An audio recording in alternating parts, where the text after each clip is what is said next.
think we probably are in a recession, and that recession will get worse. But these things pass, and then there will be boom times again.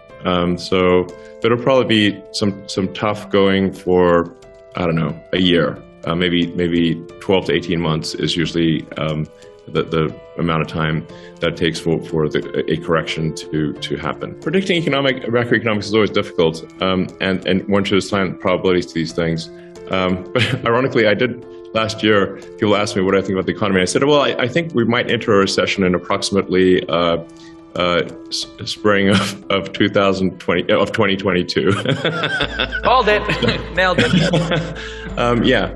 Recessions are not necessarily a bad thing. I've now been through a few of them, and what tends to happen is if you have a boom that goes on for too long, you get misallocation of capital. It starts raining money on fools, basically. It's like any dumb thing gets money, and I'm sure you've seen a few of those. At some point, it gets just out of control, and you just have a misallocation of human capital, where people are doing things that are silly and not useful to their fellow human beings.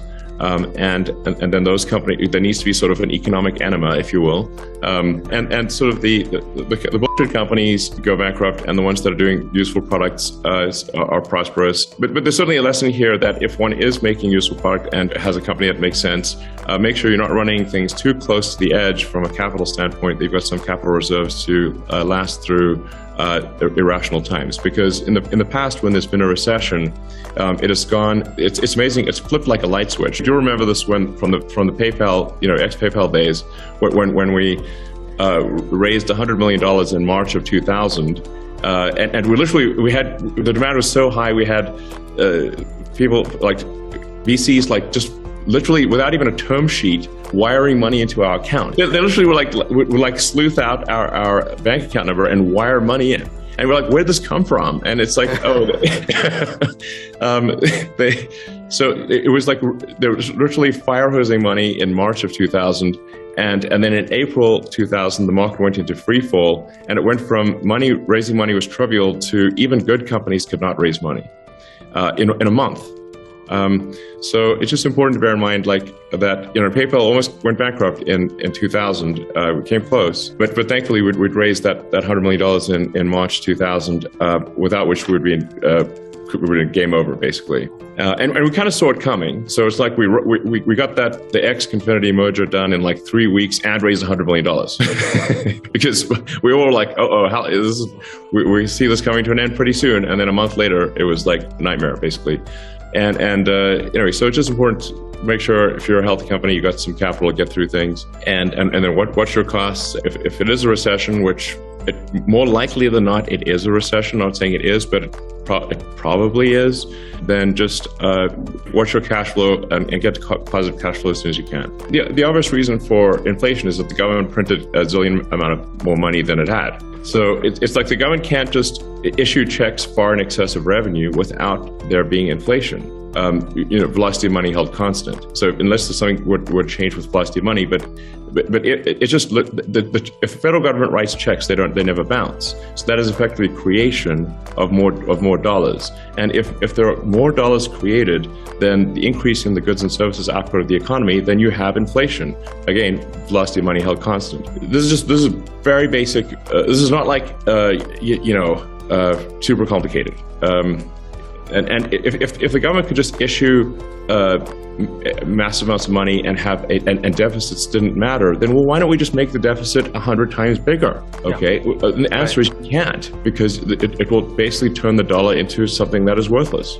So, and various countries have tried this experiment multiple times. It's not like, oh, I wonder what happens if this is done. Yeah. Have you seen Venezuela? Like the poor people of Venezuela have been just run roughshod by their government.